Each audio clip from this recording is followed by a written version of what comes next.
Welcome to Picks with the Professor, the sports betting show brought to you by a real statistics professor. This is week 6 of the college football 2025 season, Cousin Jared. Week 5 in the books.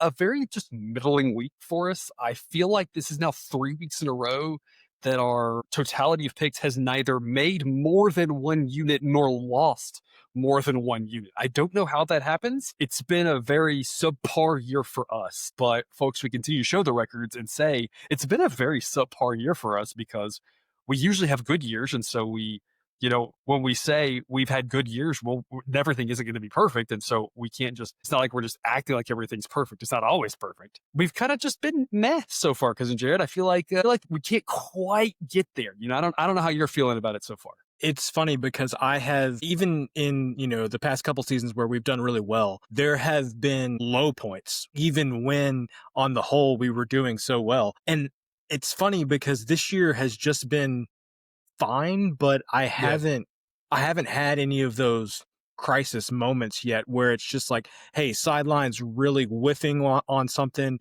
or hey, there's something that you and I aren't picking up on. It just feels like every week, we're making an adjustment, sideline's making an adjustment, but then, the second quarter of the Florida State Virginia game happens, and it's just like how, that's not cruising something to the that under you can and then what the anticipate heck? or explain. Yeah, exactly. So it's funny. This year I have not had that crisis, which I've had in previous seasons. So clearly it's not correlated to our results at all. But it's just, I still am feeling confident, even though the results haven't necessarily showed themselves yet.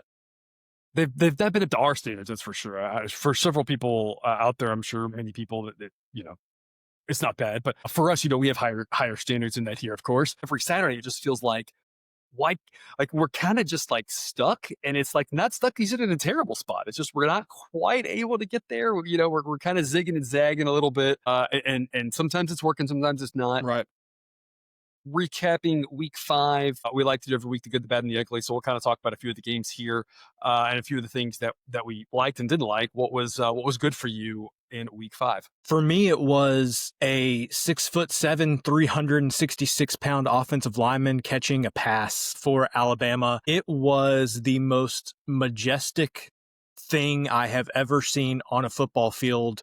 Going down, making the catch, but not getting his knee on the ground, and then just having no regard for any human life in his way. That was just an unbelievable play, and obviously, a testament to how crazy athletic these players are. But man, like I could watch that play on a loop all day. Just the athleticism and the beauty of a 366-pound man running down the sideline. It was great. I was going to say the night games, the two that we talked about, Alabama, Georgia, and Penn State, Oregon. And we kind of said these were the two top games. Everybody knew it. And I was like, hey, two screens up, one on each. And they lived up to the hype. They were fantastic. A little bit lower scoring, I think, for Penn State, Oregon in that first half than maybe anyone would have expected with how it kind of took the offenses while it's going. But it finally picked up and got really interesting, really crazy at the end. And Cousin Jared, we somehow found a way to win both of them. And you had mentioned that you liked the Oregon money line more even than taking the 3.5. And so once we got deep into that game, into that overtime, and Oregon scored that touchdown in the second overtime, we thought, the plus 3.5 was going to cover. I said, unless we had the weirdest ending possible, because I was like, there's only one way at that point they could have not covered the 3.5. And I'm thinking that would have been if Penn State had scored a 2 and then Oregon had gone for their 2 and had like a pick 6 happen. I'm like, and that would be the most amazing 4-point overtime whenever. Those night games were a lot of fun. Because Jared, what was on your bad list? My bad list, and I kind of mentioned it right there, was, well, no, I want to say the bad thing was me saying that Tony Elliott was going to be the first coach fired, making that prop bet on our preseason show. And then, Virginia playing well relative to their standards so far this season.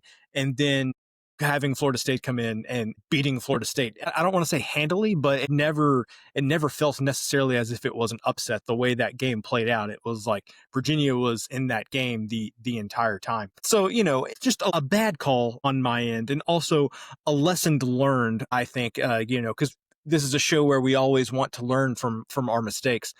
First coach fired, probably not the best preseason prop to make a play on in general, because the reason people get fired first is because unforeseen and highly unexpected things happen. So I don't think that you can apply rationale to who the first coach fired is going to be when the results that lead up to that are irrational. So anyway, that's my take on that. Although you say that, and we talked at the start of the season, we talked last year about if Mike Gundy would last very long in Stillwater. And because and I just have to point out, we talked last week, we recorded the show on Monday night, and we were saying, how did it, Gundy last through the weekend after that terrible performance against Tulsa? Why didn't they fire him on Saturday? Why didn't they fire him on Sunday? Why didn't they fire him on Monday? And apparently they had to wait till we talked about it on the show Tuesday. They heard the show, and then they were like, I guess we should actually fire the guys. So you say that there are some situations like that are a little foreseeable, but I think it's a good point to you that there are so many other things that's just such a small piece of the puzzle, the things that we can foresee, and that so much of it is all the other things that we couldn't foresee, because even then we wouldn't have foreseen the way Tulsa beat Oklahoma State like that in Stillwater. And I honestly, I was tooting my own horn on recorded, and he had not been fired, because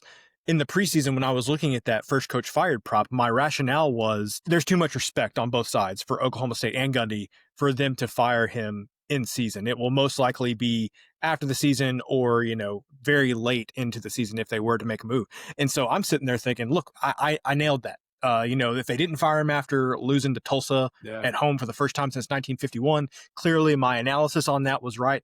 And then to your point, they fired him anyway on Tuesday. Just, I don't understand why, but here we are. It was quite weird. I think just sticking with Virginia, I'm going to say bad on the students for rushing the field quite so fast. I think we got to at least maybe let the players get off the field a little bit out of the harm's way. I love storm fieldings. I don't want to be that guy, but that was a little bit recklessly fast. Right. If there was a flag on that play, there would have, by the time they even realized it was a flag, there would have been, 2,000 students on the field already.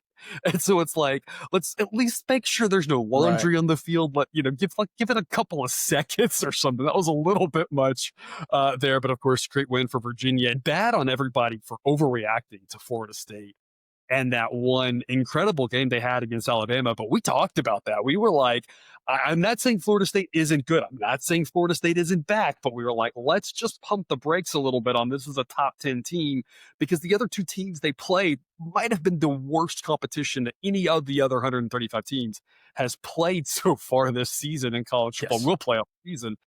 Yep. And so it's not to say that it wasn't impressive what they did. And I'm not saying they're not a good team still. It was just, we had one good data point, and I was trying to preach that, I'm not sure, the reason the model's not just saying they're the best team ever is it's just one really good data point. So we have to try to thread that needle of, we always talk about it, trying to overreact when we need to overreact, but underreact when we need to underreact. Because Jared, ugly, what was ugly for you? Well, the entire Texas A&M Auburn game was ugly, but specifically I'm going to talk about Auburn here because they went 0 for 13 on third downs and 0 for 2 on fourth downs. It was a cacophony of errors offensively for Auburn. And the problem is this is coming off of a road loss against Oklahoma where you gave up 9 sacks. And so obviously there's only so many things you can change week to week in college football, but giving up 9 sacks one week and then going 0 for 15 on third and fourth down the next week, clearly there is a large problem here. And if you would have told me that Hugh Freeze's problem at Auburn would be offense, I would not have believed you. I would have, expected things to be more similar to his Ole Miss teams where the offense is solid. And then if anything was kind of questionable, it would be the defense. So I just think if you're an Auburn fan, and sorry for singling out Auburn fans here, but I just don't know how you can look at the last 2 weeks and not be really glum about how things have played out. And, knowing that you kind of did a reboot a couple of years ago and none of what you expected from Hugh Freeze has kind of, come to fruition. So, I like to be optimistic, but if I'm an Auburn fan, I'm having a hard time finding some optimism right now. Because Jared, for as good as a couple of those games were on Saturday night, there were some ugly performances on Saturday. Arkansas, and that, of course, led to a bunch of casualties. Mm. Syracuse, I know losing their starting quarterback, but I Yes. don't think he's Yes. worth 30 points. I mean, my goodness. Air Force. Air Force, yeah.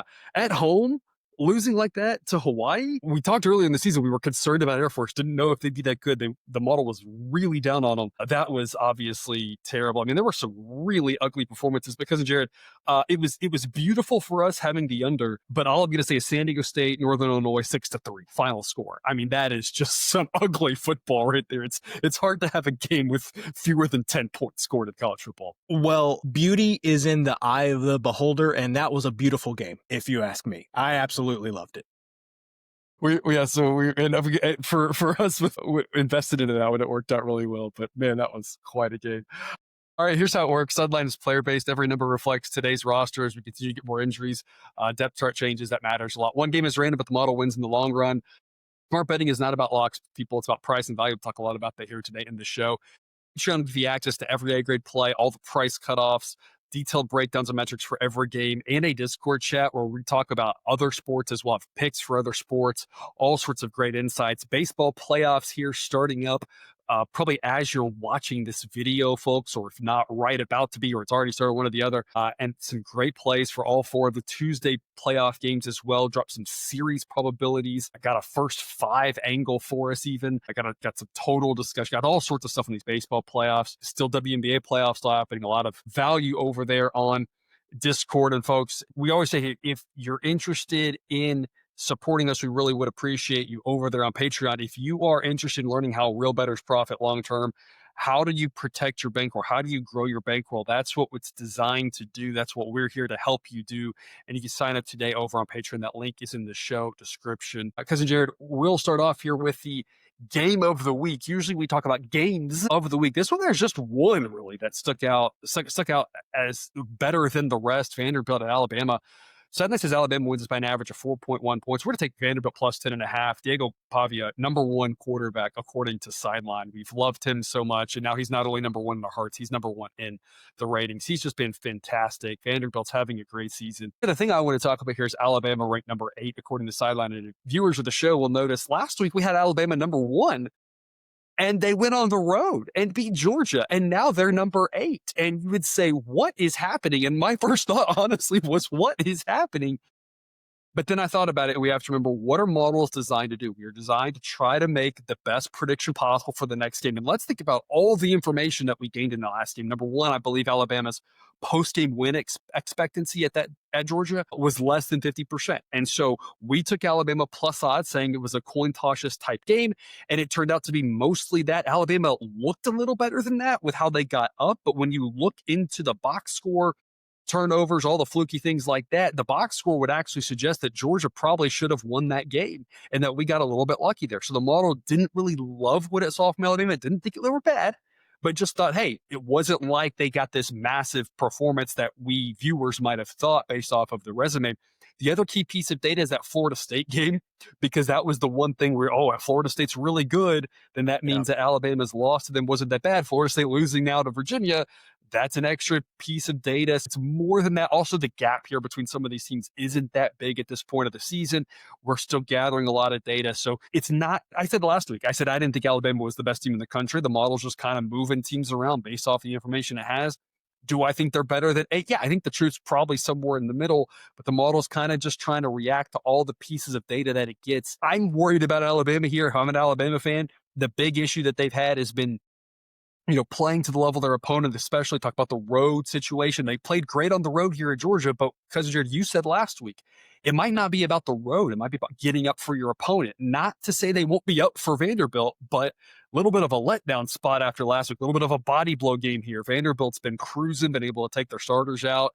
Vanderbilt's rested here. I'm not sure they can go on the road and get the win, but I think Alabama will be happy to escape with a win. Getting 10.5 points offers us a lot of value. Cousin Jared, tell us more. I looked at this game closely. A couple weeks ago, we backed Vanderbilt, laid a whole bunch of points with Georgia State, and said Vanderbilt's not going to forget what happened with them in Georgia State last year. I think it would be very easy for you to look at this game and say, hey, Alabama's not going to forget what happened to them last season. But I just thought it over and thought it over and thought it over.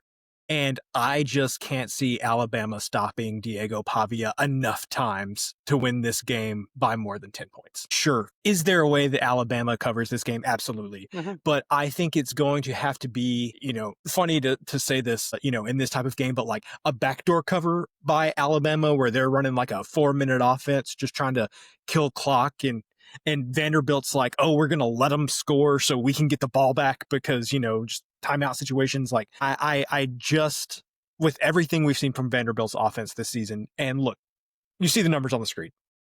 Vanderbilt offense number 4, according to Sideline. Overall, number 12.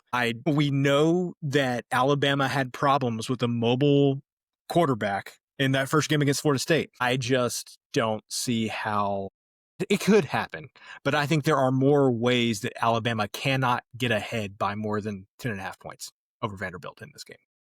Yeah, I completely agree with that. I love what you brought up there about the mobile quarterback situation. Pavia had great success against them last year. It'll be a tougher environment for them. We're not asking Vanderbilt to win. We're just saying don't get basically blown out in this one, and this Vanderbilt team is good enough. And I think to your point about Georgia State, I think the bigger point is that Vanderbilt is good and was that much better than Georgia State and able to exact their revenge and just play with their food, do whatever they wanted to with them. And not to say that Bama's not a good team. They are a very good team, but they're not playing as weak of an opponent as Georgia State now. And so that revenge angle only goes so far because your opponent's actually got some talent. On top of that, I was thinking, we also backed Vanderbilt last week laying a big number. To some extent, I think it's less about thinking of the spots and more about nobody's respecting Vanderbilt at this point. It reminds me a lot of Indiana last year. Nobody respected them. This Vanderbilt team is really good. And so until the market actually catches up to them, I feel like we're just going to be backing them week after week. And so far, it's been good to us. So why not see if it can continue here? And what we think is the best game of the week, 3:30 p.m. They taking the Commodores, getting 10.5, 8, great play. Because we've got a bunch of weeknight games, and we're going from the game of the week to the game of the week, to be honest. I mean, Sam Houston State and New Mexico State, number 133 versus 134, folks. This is going to be epic football. It might be better than the Thursday night football game. I'm not sure who's playing. Usually the Thursday night football games are ugly. If the Titans are involved, this game will probably be just as good. We have to cover this game because of Jared, because we cover everything. We cover the good, we cover the bad, we cover the ugly. There's not much to say here other than Sam Houston State's the only team that allowed Texas to actually score. Also, how do you even get from Huntsville to Las Cruces? Someone can tell me. I don't know how to do that like efficiently because I know they don't have a private plane. I know in the Big 12, I know they charter planes like through major airlines and fly into wherever they have airports big enough to fly into. Like you can actually fly into Manhattan, Kansas, even though it's not a major destination, for instance. I don't know if Las Cruces has an airport big enough to land a big jet. I don't think Huntsville does. I lived there for 2 years. I feel like that's going to be like an hour drive to Bush and then a flight to El Paso and then another hour drive. We got plus odds on New Mexico State, who's won 2 football games this year. Sam Houston State not only hasn't won football games, they've had a tough schedule, but their like post-game win expectancy, I think in their 4 games added up is like 0.3. I mean, it is dreadful. They haven't even competed really. They haven't looked great. New coach, new offense, new defense. The whole defense left, and that was the strength of their team last year. I don't think New Mexico State's good. They're bad. We bet against them last week and won fading them. But Sam Houston is like maybe even a new level of it. We're going to plus odds with the home team. Like who the heck knows what's going to happen? Why? This is just plus odds with the home team in a game this terrible. How could you pass this up, right? You summed it up very well there at the end. That I was going to tie a bow on it and say both these teams are awful. Both equally awful. Let's take the plus odds with the home team. And I'm going to lose all the viewers now. Nobody's going to know what I'm talking about. But are we sure we can't get Jack back? And so he can give us, how we can best get to a New Mexico State football team and kind of break down this travel situation between Sam Houston and New Mexico State. Yes, if you saw season one back in 2021, I believe, season one of Picks with the Professor, he Yeah. was on about half the time. A friend that I Yeah. made in grad school at Baylor, where I got my master's degree from Sam Houston State, and he did not get it. He got his from Oklahoma State, but he grew up near New Mexico State. So yeah, him and I could have talked a lot Yeah. about this and really gone deep into the woods. But it's very simple, folks. It's the model says both teams are bad. New Mexico State's home, lean that way, plus odds. Sure, why not? What else are you going to do on a Thursday night at 9 p.m. other than watch NFL? Hopefully, there's some playoff baseball still, but you never know. If the first teams win Tuesday, Wednesday, there won't even be playoff baseball to keep us entertained on Thursday. But, folks, there are 5 games Friday, and we've got you covered for all of them here. Charlotte and South Florida, 7 p.m. Eastern, over 54.5 A grade play, a run, don't walk situation. As in Jared, as 55 is one of the most common outcomes, the key number in the mid 50s. South Florida, we still believe in their pace, even though they have played some lower scoring games. We've got this getting around 60. Cousin Jared, Charlotte played a weeknight game earlier in the season against Rice, who's very methodical, and we somehow got over in that one. So if Charlotte and Rice can get over, Charlotte and South Florida can get over too, right? Yeah, and my assessment on this one is that yes, you saw some lower, not necessarily lower scoring games, but South Florida was playing Boise, they were playing Florida, they were playing Miami. I don't think you really got the opportunity to kind of see what South Florida's offense would be like against the level of competition that they would be playing the rest of the season. Granted, it was South Carolina State 2 weeks ago, but they put up 63 points on South Carolina State. And to be honest, I am not sure how much better Charlotte is than South Carolina State this season. So I think the South Probably Florida Charlotte's team better. is going to get back to what they're. Yes, Charlotte is better, but are they materially better? I don't know. We'd have to consult with Bill Connolly on that. But I think South Florida, now that they're back to their level of competition in conference, they're going to be back to doing their normal thing. I think they're going to get close to this number by themselves. Maybe they get to 45 or something like that, and then we just need 10 points from Charlotte, which I think they can do. 7 p.m. Friday night, Western Kentucky at Delaware. A double-A game, according to the model, which would lean towards Western Kentucky there on the side. I'm not sure about that because this Delaware team has some talent. They've really surprised me. They're rising in the rankings. Side that's getting up to number 94. You talk all the time about we don't know if we found the ceiling. We don't know if we found the floor on some of these teams, especially in a situation where the last year's data from FCS for Delaware is going to be among the weakest that we've got coming in. Delaware's decent enough. So not taking a side on this one. The model does have an opinion, but I think it's smarter to pass. And instead, we're going to go 61.5 A grade play. Model says the average game more here in the mid 50s. Both teams play with a little bit of pace here. Both offenses a little bit better than their defenses, but because you're the average college football game with the extra clock running rules these last couple of years has been more in the 52, 53 range. And so the model says this should be a little bit higher than average, but that puts us more still in the mid 50s, maybe the upper 50s, not quite all the way into the 60s, under 61.5 A grade play. What do you like about this one? For me, this is just adjusting to what I've seen from Western Kentucky so far this season, which, one of the few maybe smaller schools that we specifically talked about in the preseason, because I think I had the Western Kentucky over 7.5 win prop. But we talked about, I think it's Maverick McAvor, or is that his name, the quarterback there for Something Western like that. Kentucky. He's got a great name. Yeah, and they had Western Kentucky, again, like they tend to do, completely imported an offense from the FCS ranks. And I thought, they were going to have a very solid offense this year, especially compared to the rest of Conference USA. But number 75 is not where I expected this Western Kentucky offense to be. I would have, even for them, would have, thought that they would have been a little bit higher than that. So for me, I think the number is just a little too high from what I've seen from Western Kentucky on offense. I think that they're still getting a little bit too much respect from the Bailey Zappi era and not necessarily for what this team has done, which they've had some good moments on offense, but they've also had some moments where they've looked a little shaky. And to your point, Delaware has definitely played better than I anticipated for sure. Yeah, and good players on offense, a couple good players on defense. Hopefully, those defensive players can shine for us there. We've got some weeknight after dark here, 10 p.m. Eastern.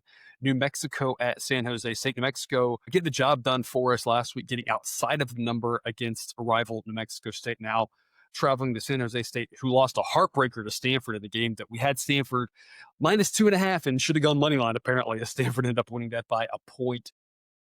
Yeah. It's going in this 65% of this time. Because New Mexico, new coach, a lot of new players coming in from Idaho, continues to impress, is up to number 79 in the rating. San Jose State, while that was a good showing against Stanford, wasn't good enough to even get inside the top 100. So the market is treating this as if these two teams are relatively similar, giving San Jose State a little bit of an edge for home field. But the model thinks that New Mexico is decidedly the better team here. A grade play plus 115 on the odds there. Because Jared, what do you see here? Two things on this game. One, completely not related to breaking down the game. I watched quite a bit of the second half of that Stanford San Jose State game. If you want to feel like Mike Leach is still with us and calling offense, go watch the San Jose State offense. They chunk it around, and the offensive linemen have those wide splits, and you just feel like it's 2004 and you're watching BJ Simon throw the ball around for Texas Tech. It's fun to watch. So look at Sidelines ratings here, and it has New Mexico as a decided edge for New Mexico in this one. Not an edge small enough that you would think, oh, well, this is just home field advantage here.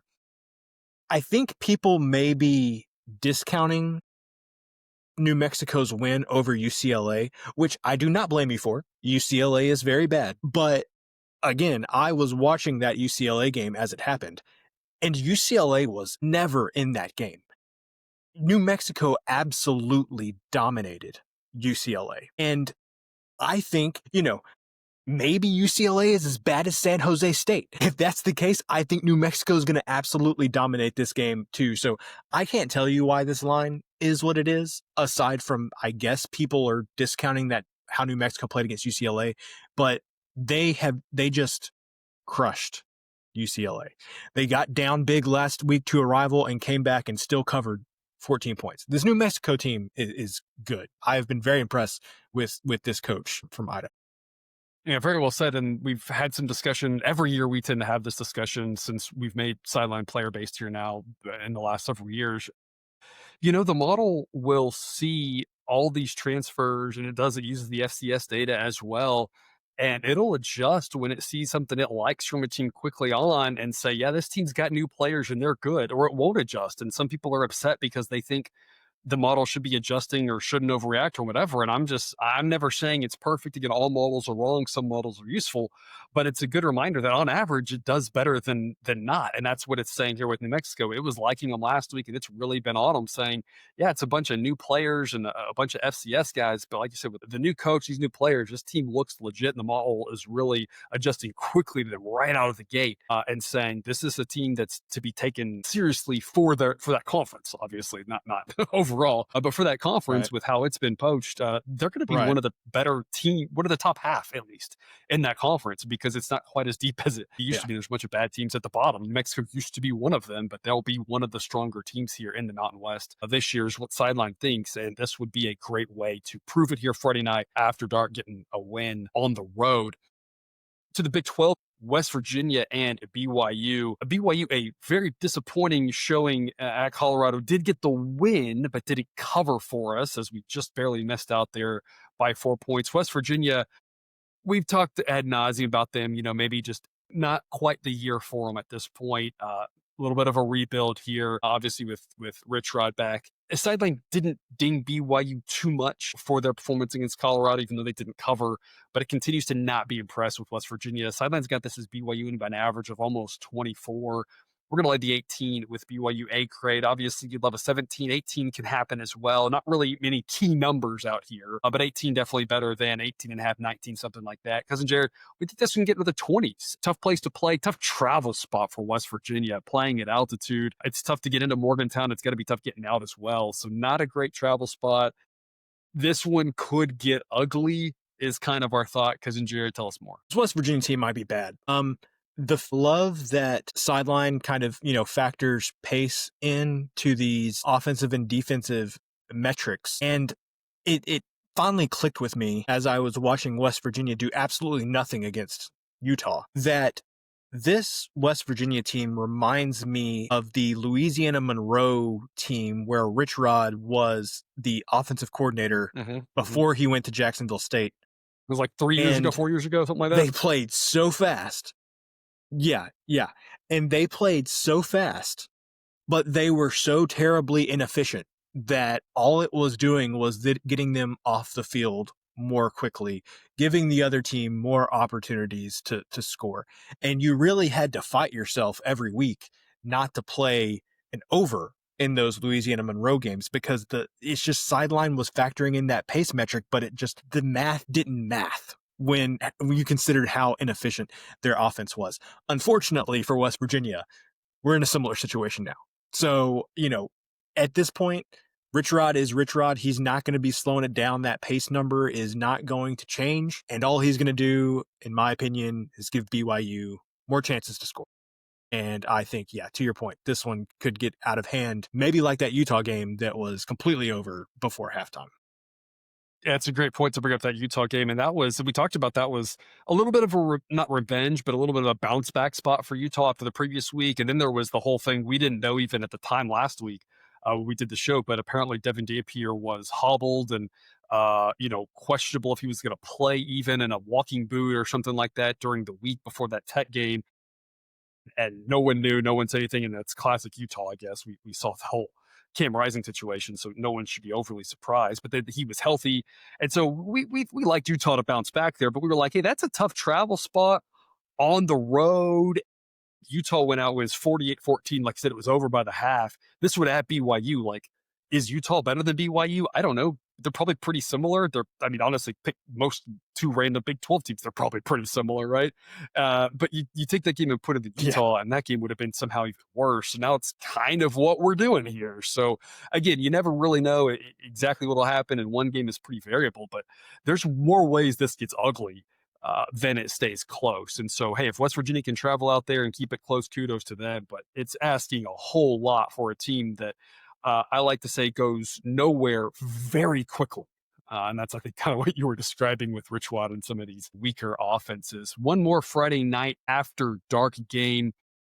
Colorado State at San Diego State. Back to the Mountain West here. We've got San Diego State winning by an average of 11.5 points. That win over Cal, while confusing, at least shows that they've got a bit of a pulse. Colorado State, not sure about that yet. We've got San Diego State as decidedly better, not just barely better. The market seems to think barely better. But the fact that this is on the south side of 6 is really surprising. Another run, don't walk situation as we think the market's missed this by almost a touchdown. Cousin Jared, tell us more. Yeah. I San Diego State has been good in all of the ways that I have not expected. And I'm blanking on his name now, but the guy who was the head coach at Kent State went to, Colorado for 4 or 6 games, however long it was before Dion gave him the boot. Lewis? And he landed at San Diego State. And I thought, well, yeah. And I thought to myself, well, this is great for San Diego State. We had to, wade through all of those years of ground and pound defense first San Diego State teams. And it's like, finally, we're going to have another team on the West Coast to give us this offensive explosion. And it has been anything but that. I think San Diego State, on the strength of this defense is on the swing up. And I just think that Colorado State, I had some hope for them after the first game of the season where they didn't get completely dismantled by Washington at Washington. That has not turned out to be the case. It's just one of those. Colorado State feels stuck in this spot. And ever since that coach from Nevada came over, it was a weird situation, a move within conference. Norvell, I thought Colorado State was going to improve, but they just seem to be stuck in this spot. And I just think San Diego State's defense is, I would be surprised if Colorado State scored more than 10 points in this game, honestly. Because we had a lot of fun in the last several years with Clemson. We had a whole segment devoted to Clemson every week. We called it Talk Me Into Clemson, Talk Me Out of Clemson, where the model would say one thing and we would kind of say whether we agreed or not, because Clemson was such an enigma for a couple of years there. Still might be for some people, but I think we've kind of figured it out at this point finally. I'm unveiling a similar segment here called "You Sure About That?" And the inspiration for this is the meme, the hot dog guy. I can't think of his name right now, but kind of you sure about that? Iowa State, a team the model has not liked really from the get go. We were not high on them from the start of the season, and nothing has changed about that. So if you were high on them, they've had enough good things that you shouldn't lower your opinion, but they've had enough questionable things, or we talked about maybe that win against Kansas State not being that impressive whatsoever, that you can't really be higher on. So wherever you kind of started with Iowa State, you're kind of still there. That's where sideline is for the most part. We've got Cincinnati as the slightly better team, basically the same team here, though. Cincinnati's favored by 1 in this game. We've got them winning by an average of 3.1. We're going to lay the point with Cincinnati. Be great play. And Kissinger, I think most of our viewers, maybe yourself included, would ask, are you sure about that? Here's my thought. Okay, here's my spiel on this game. People often say that there are lines that are fishy. Vegas knows something. I don't buy into that at all. I think that's nonsense. I'm not a big conspiracy theorist, and as long as you kind of dismiss things like that, you're going to be right 99 times out of 100. So I'll take being wrong the one time I actually am on that, because I like being right more than I like being wrong. This is one of those games that's like that, though, and I don't think it's about anybody knowing anything being fishy. What I think it is Vegas knows, the market knows, the sharps know that these two teams aren't that far apart, that they're relatively close. I think everyone was expecting Iowa State to be maybe a 2.5 point road favorite. Everyone would lay the 2.5 points and say, oh, they could win by a field goal. Everyone's looking at this, seeing Cincinnati minus whatever. Oh, I can get plus odds with Iowa State, even money with Iowa State.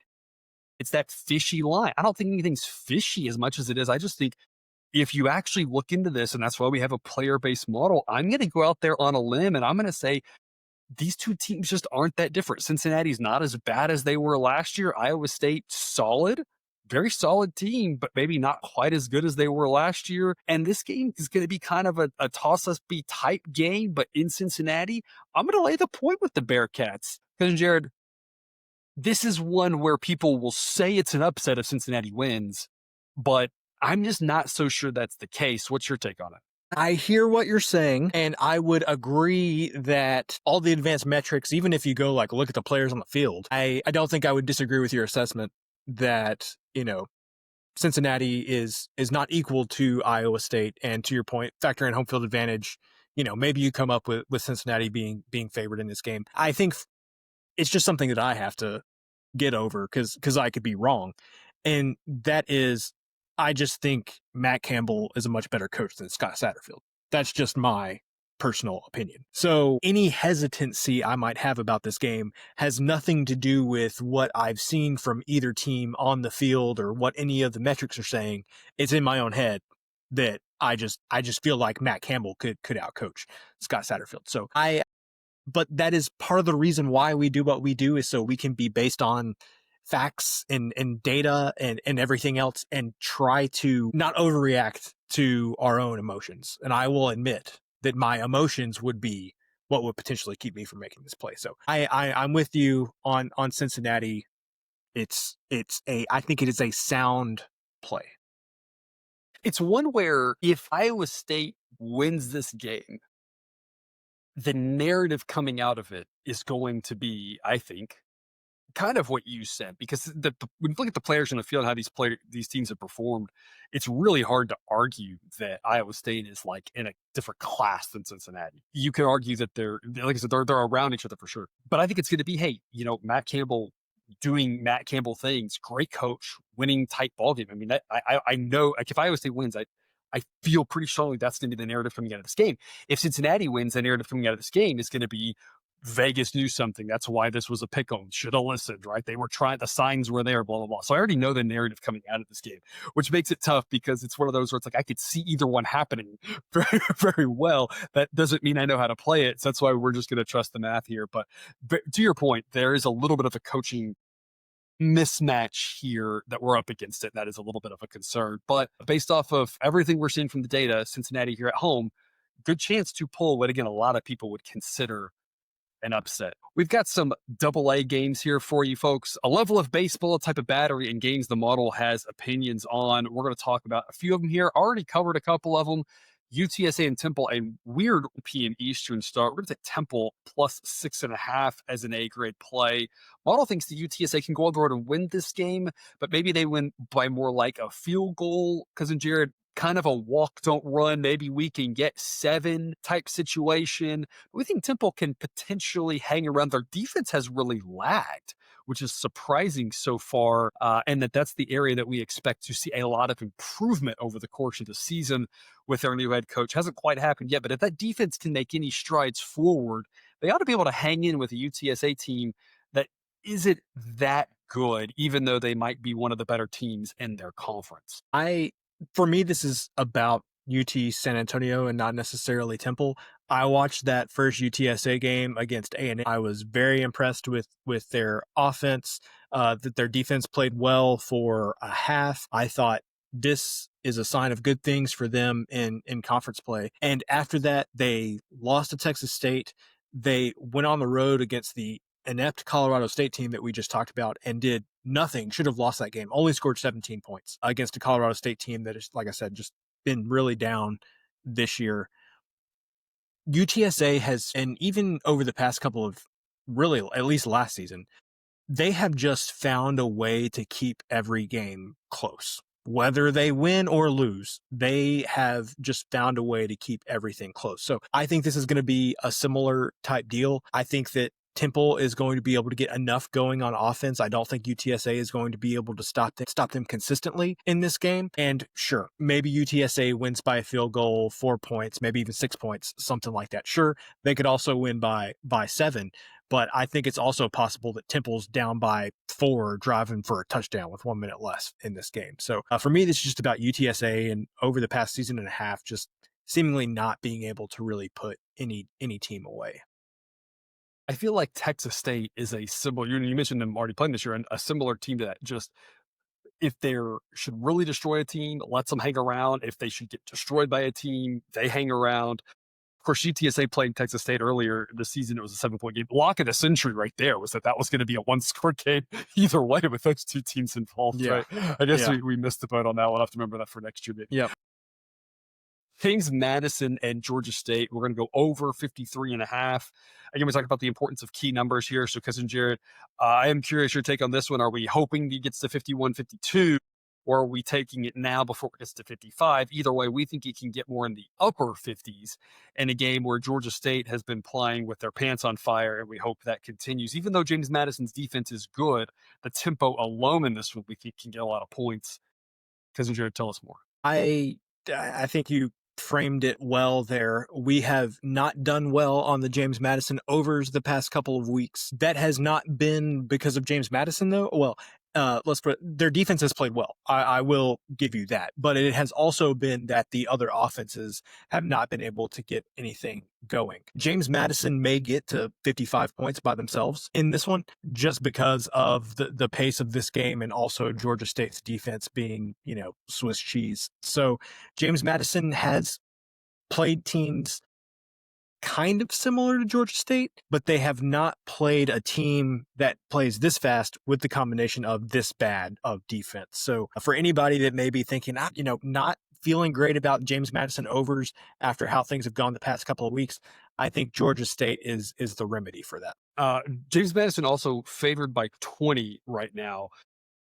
What number would you need in order to lay it with them? Because you mentioned you think they might score a lot of points. So I'm just curious, where are you at with that? Probably around that number, I would consider it. It's not going to get down to 17 or something, which is like where I would automatically play it. That's one of those where maybe I just, maybe I play it before the game starts, or maybe I hope that Georgia State gets on a field goal early or gets a touchdown early, and then you live bet it, something like that. If I have to choose between playing a total that Sideline has as an A grade or laying 20 points, I'm going to choose the total. I've just, that's my personal thing. I hate laying those big numbers unless I feel like I am just exceptionally confident for one reason or another. Yeah, laying that big of a number is is always a little scary, always a little bit of hesitation, I feel like, just because you never really know exactly how that'll play out, the end of the game will play out. And so, of course, we think James Madison's going to score a lot of points, but then there's that back door if you're letting a big number like that. And of course, your back door would only help us for the over. James Madison team total over might be another good way to look. Cousin Jared, you and I have had some mixed success with sometimes with team totals, but for people who play those, that would be one worth looking at. One more double A game here for us. The aforementioned Texas State Bobcats against Arkansas State. Here, we're going to lay the 13.5 with them. A little bit of a concern, like I said, because they are a team who only plays in close games, it seems like, but every once in a while you get the opportunity to blow someone out. This sets up for it really well, namely because of a similar reason, like we just talked about. Texas State ought to be able to name their score. When you look at the pace that they want to play at, Arkansas State wants to play at a pace as well, and a defense that's in the bottom 10 for Arkansas State. This is just a massive mismatch. And so there are a lot of opportunities for Texas State to continue to score and outscore their opponent here. So we're like the 13.5. Because Jared, I'm a little bit surprised this isn't at least on the north side of 14, getting out towards 17, because then it starts to eke up into a number where you say, I just don't know with Texas State. But on this side of 14, a team as bad as Arkansas State, it's like you can't pass it up, right? Yep. And methinks that maybe the Butch Jones experiment has run out of time at Arkansas State. At least the past few years, this is about where their defense has been, but their pace was higher, their offense was better, and so they at least got into some shootouts that turned into 50-50 type games that they could, find a way to win. This season, outside of the Iowa State game, which they acquitted themselves reasonably in that game, but to your point, maybe that's partially about Iowa State too. This is just one of those things where I don't know how many stops Arkansas State's going to get. This Arkansas State offense is just in previous seasons, and I just think Texas State probably wins this game by closer to 20 points. If nothing else, Sideline is telling a consistent story, because it is saying that Arkansas State not very good. They hung in there with Iowa State, makes Iowa State not very good, right? That Arkansas State hung with Iowa State, but Iowa State isn't very good, So it's one of those. It's not circular logic as much as it is just saying it is consistently kind of how it's seeing things. Doesn't make it right. It just means at least it is, again, it is built to be a logically consistent system. And by it not loving, like I said, Iowa State makes that game maybe a little bit less impressive. This line's probably like this because of that game and people thinking Arkansas State maybe has more of a pulse than they do. The model doesn't quite think so. Because we've already talked about this phrase here, run, don't walk, where we say, let's go ahead and grab a great line before it gets any worse. Illinois minus 8.5 at Purdue. Sideline says more like 18. There's usually a game like this every week, every other week, where it's a number like 8.5, and we say it's probably should be more in between 10 or 14 or even north of 14 when the model has it out towards closer to 20. This is one of those here. I don't know if the number will get there or not, but this Illinois team showed last week they are much better than that thumping that they took to Indiana. Indiana might just be a really good football team. We liked them last year a lot. Sideline likes them a lot this year. Again, they're a really good football team. Illinois showed what they can do against a team like USC, who's a very solid football team and much better than Purdue.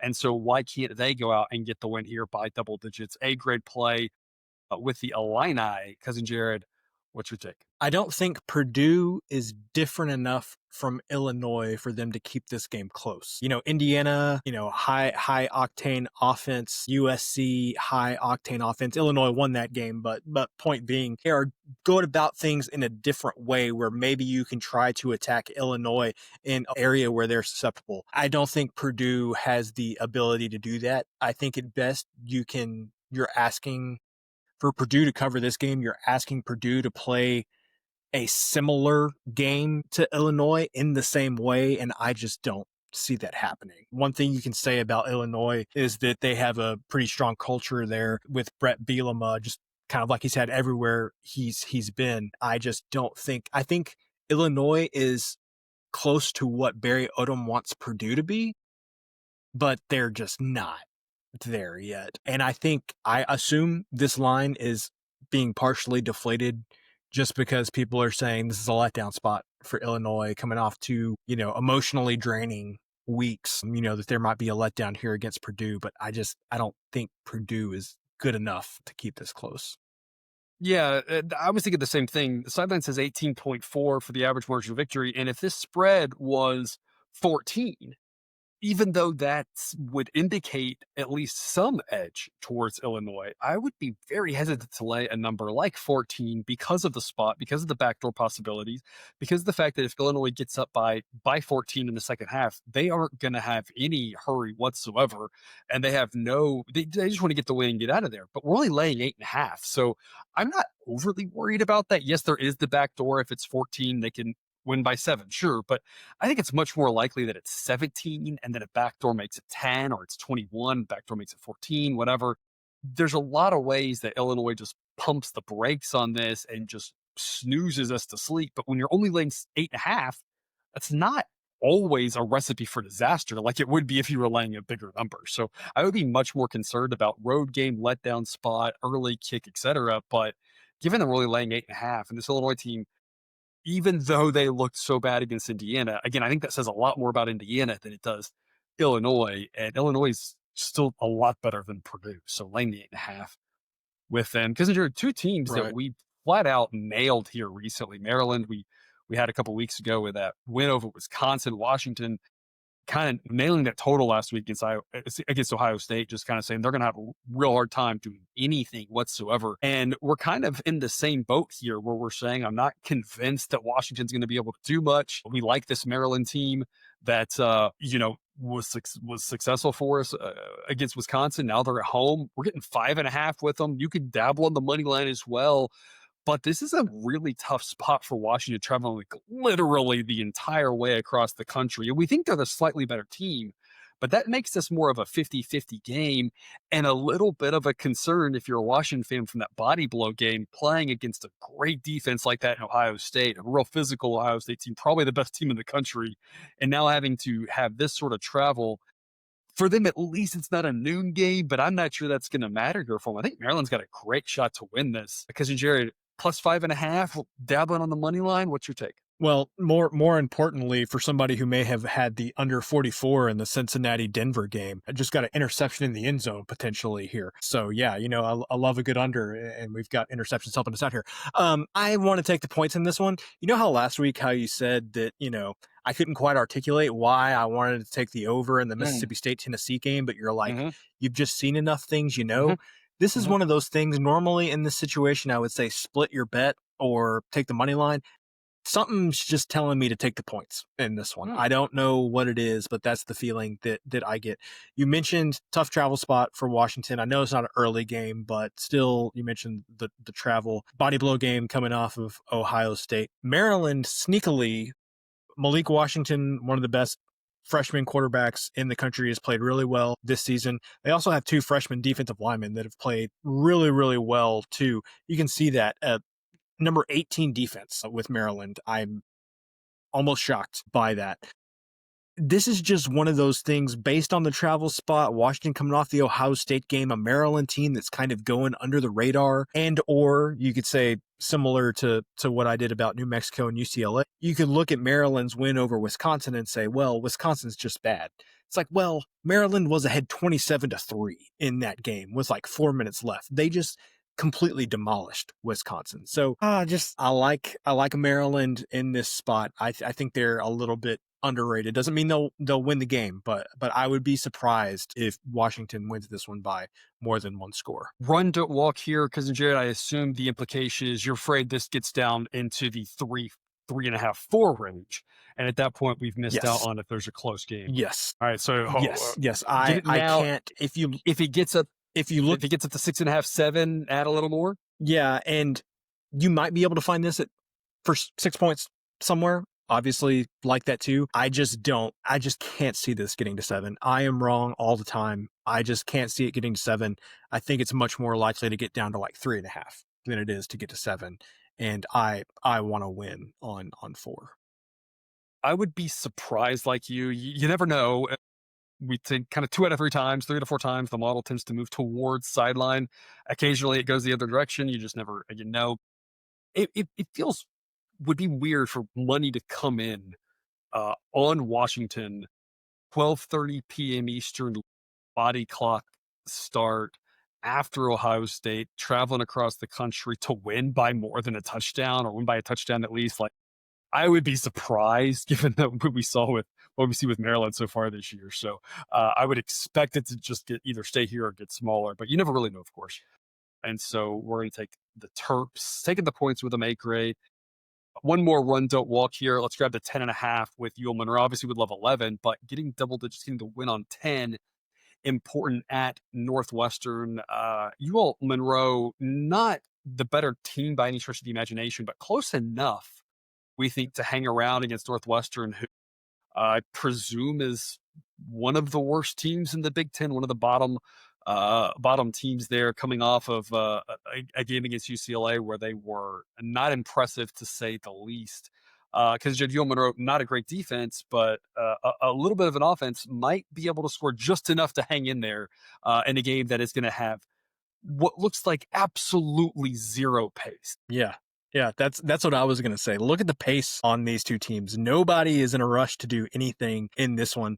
Honestly, this is a lather, rinse, repeat of the reason that we backed UCLA last week. I just don't know if there are.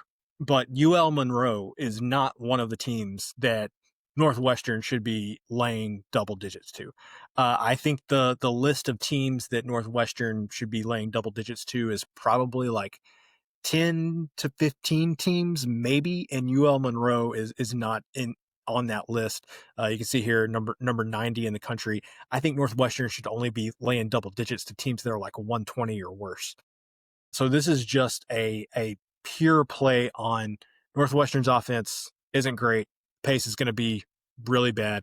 I think the backdoor opportunities are almost limitless in this one. UL Monroe might have like 4 different chances to backdoor cover this game, and we just need them to hit like one of those. That would be a fun one to watch. Because you're something that's not been fun to watch for me is this Baylor team. Noon Eastern, hosting Kansas State. We're gonna say Kansas State plus 6.5. It's a B grade pick. I have been down on this Baylor team. They had a great win against Arizona State, but you saw it last week against Oklahoma State.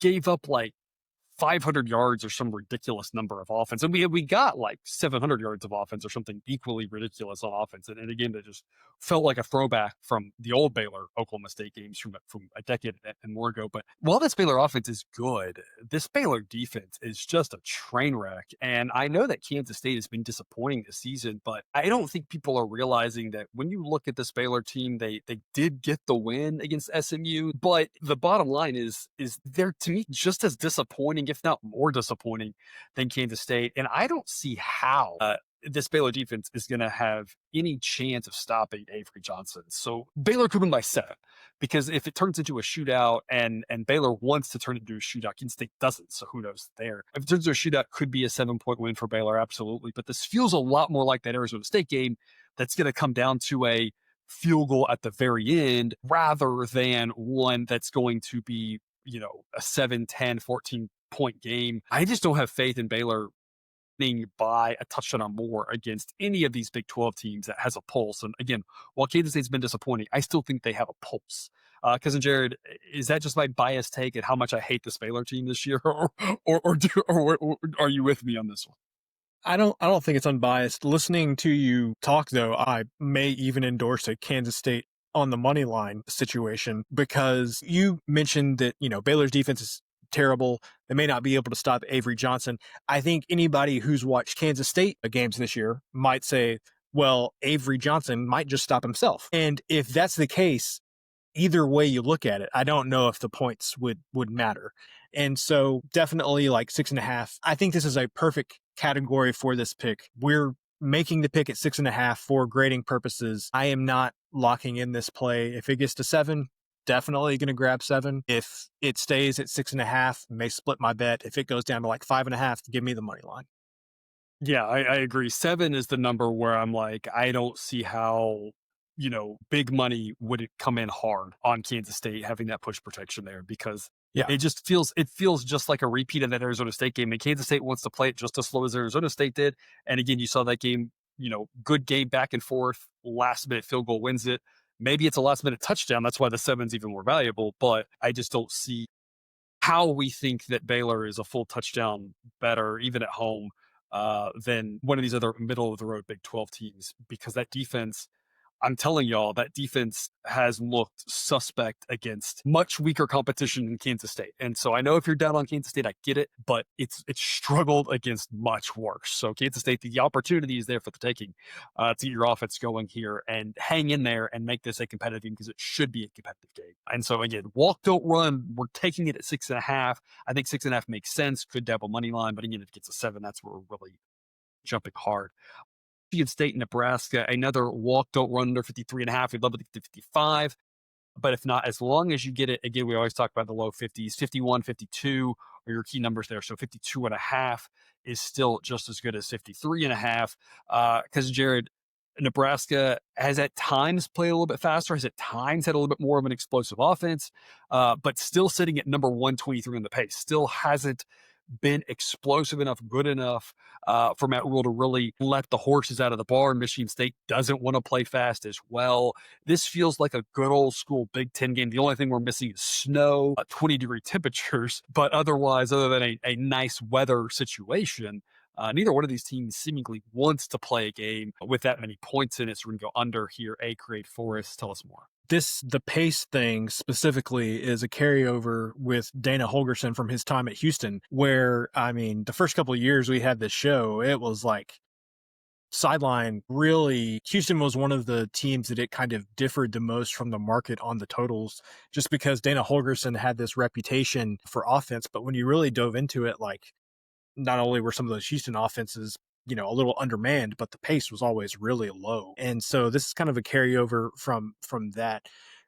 Nebraska Nebraska gave up 9 yards per carry against Michigan. This is not Michigan, this is Michigan State. And you could also say that Michigan State had a higher scoring overtime game earlier this season against Boston College.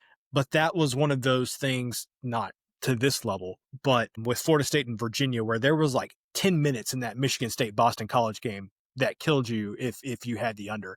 The rest of that game played out exactly as you expected. Then it ended up going to overtime. So if you take that one game out for Michigan State, this is more the type of game they want to play. And I just don't think they're going to be able to capitalize on the ground the way that Michigan did. Because Nebraska's pass defense played well. Michigan just didn't have a reason to have to pass the ball in that game. So I think Nebraska plays well in this game.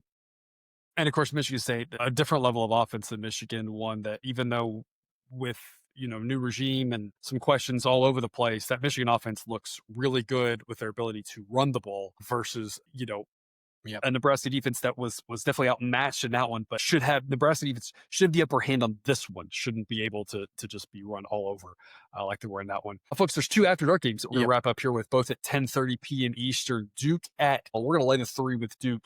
Tough spot for Duke. We talked about this here recently. Boston College making that road trip out to Stanford and getting embarrassed a little bit. That game had some turnovers. And so, it's not so much to say that cross-country trip is dooming. It is just something to take note of. Huddle says they win by an average of 11.6. That Duke's the much better team. And because you've loved the quarterback for Duke, former Tulane quarterback Mensah, I believe I was seeing he's a top 10 quarterback according to Sideline. And Cal, while they looked impressive to start, that San Diego State loss, of course, takes a little bit of shine off of them and still says they're probably better than they were last year, but still a step behind a really talented Duke team. Again, not laying a big number here cross country on this road trip. Easier to go west than east, and only laying 3 makes this worth the play for the after dark. Cousin Jerry, what you got? Duke, I think, is being unfairly maligned for one quarter of football they played against Illinois. They hosted Illinois earlier in the season. I believe we had the under in that game, if memory serves. And similar to, Florida State and Virginia, again, I think it was the third quarter where Duke had like 3 turnovers in one quarter and Illinois punched in like every single one of them for a touchdown. And when you look at it outside of that, yes, they had a 1-score loss to Tulane, but we know how much we like John Summerall, and Tulane's a really good team. Duke has looked solid outside of that one bad quarter against Illinois. And with Cal, I just two things. I can't I can't get the San Diego State game out of my mind. That was just so absolutely terrible. Honestly, Cal, very fortunate that there's been so many other truly terrible performances this season. So that one's like not even going to show up on any lists of like worst performance of the season. But it should get an honorable mention at the very least. I can't get that game out of my head. And just, I'll be honest with you, every time I see Cal and Stanford playing an ACC game, I'm just like, this cannot be healthy for the human body to, travel across the country every other week. It doesn't seem right. I know that Cal's at home in this game, but they were just playing at Boston College this last week and flying back. I feel like at some point this has to start taking a toll on Cal and Stanford. I don't know when it's going to be, but if the dam broke in this one and Duke won this one by 14 points, I wouldn't be surprised. Because travel can be rough, but the question at this point, especially as you get deeper into the season, I think that you're asking is the travel somehow worse for the home team here just because they're doing this every week versus just a once out there kind of thing? And so, of course, keep that in mind. Also, after dark here, back to Mountain West, Nevada at Fresno State. We're going to go over 45 for an A-grade play model, says more like 49, think upper 40s, maybe into the 50s. A game that's not going to have a lot of pace, not going to have a lot of anything. Definitely only going to be watching because there's only 2 out after dark games. And not the strongest after dark slate after last week's wasn't very strong either, but a game where we think can just do enough to get over 45. Again, your key numbers here in the 40s are 44 and 45. And so at least getting the push on 45 helps us out. Because Jared, I think my biggest fear on this one, we just have to make sure that Fresno State doesn't run away with this and make it a sleepy fourth quarter where we lag on the points. As long as Nevada does anything offensively, Fresno State ought to be able to help get us to that over. Because can Nevada do enough on offense to get us over a really low number here to wrap up the week 6 slate? Yeah, I think Fresno wins this one 38-10. We took an over with Nevada and Middle Tennessee. I think we had like the over 48, over 48 and a half. And it was just both teams were just terrible and couldn't get there. And that total ended up at like 41 or something like that. Fresno State, obviously, much better than Middle Tennessee State is. Fresno, I think the point of what I'm saying, Fresno is going to get close to 45 themselves, I would say between 35, 42 points, something like that. And I think Nevada can do enough, even if it's late. I think they can do enough to get us over a number like 45. I've seen some 44 and a halves out there. So, of course, make sure you shop around on this one because, a win on 45 would be even better. But yeah, I just think Fresno State's going to get close to this number by yourself. To your point, just need a little bit from Nevada. Just a little bit to get there. Like you said, if they can at least get 10, 14, something like that, as long as they don't get, basically, as long as they don't have happen to them what Kansas did to Fresno State in that week 0 game, hopefully we can get there on that over. Thanks for watching. Again, more free picks on Patreon. We have a picks only package available now for $9.99 a month on Patreon, or you get the honor roll, all the plays, all the model outputs, Discord chat, all sorts of goodies for only $19.88 a month. Also, don't forget to like, comment, subscribe. Cousin Jared, parting words before we head out. We usually we talk about quite a bit of games on this show. We got 14 more picks for you that are exclusive to Patreon this week. So if you want to get those additional plays, you see it right there in front of you. You can get every play for only $10 a month. I believe we have a Discord only package now. Am I making that up, or is that's a real thing now, right? Read only. You can't talk, you can't ask, but you can listen, and you'll get extra picks out of that. You'll get a lot of great discussion, a lot of great insights. I can come in there and just drop random nuggets because Jared, you do as well. So a lot of great goodies there that people just lurking and reading for only $4.99 a month if you want to take advantage of that. Yep. So lots of other picks. Get over. Join us somehow. Whether it's the Discord only package or the picks only package for $10 a month. There's plenty more picks out there for you. Professor mentioned playoff baseball starting. Already sent it out all of his game 1 projections to everybody that's with us on Patreon. So baseball's wrapping up, but we still got a few more weeks. So you're getting multiple sports for your money. Yep. We see the buy us a coffee kind of thing. And folks, for those you don't know, this is other than taking care of our son Hudson, who has the ultra-rare condition. This is what I do. This is what I did all day, all afternoon, working on college football and the wild card baseball stuff. So this is my job. So you're not buying me a coffee, folks. You're buying me the coffee ground. Like who can afford a coffee at Starbucks these days, right? So if you join us on Patreon, you're not buying me the coffee at Starbucks. You're just buying the ability for me to buy coffee grounds and a coffee filter so I can have coffee here. So we really appreciate all of your support because it does literally help me pay the groceries. So we really appreciate everyone who's over there with us on Patreon. Again, you can sign up at that link in the show description, help keep us rolling here. Otherwise, though, again, we thank you for watching. We wish you the best of luck. It reminds you again, your goal with sports betting, all you need to do here, have the right mindset, the right model, and you can always, in the long run, win more when you win than you lose when you lose. And that's what we do here. So that's why we, again, encourage you to sign up over on Patreon. Thank you for watching because we just got to continue to do that here over the long run. Thank you again for watching. We'll see y'all next week.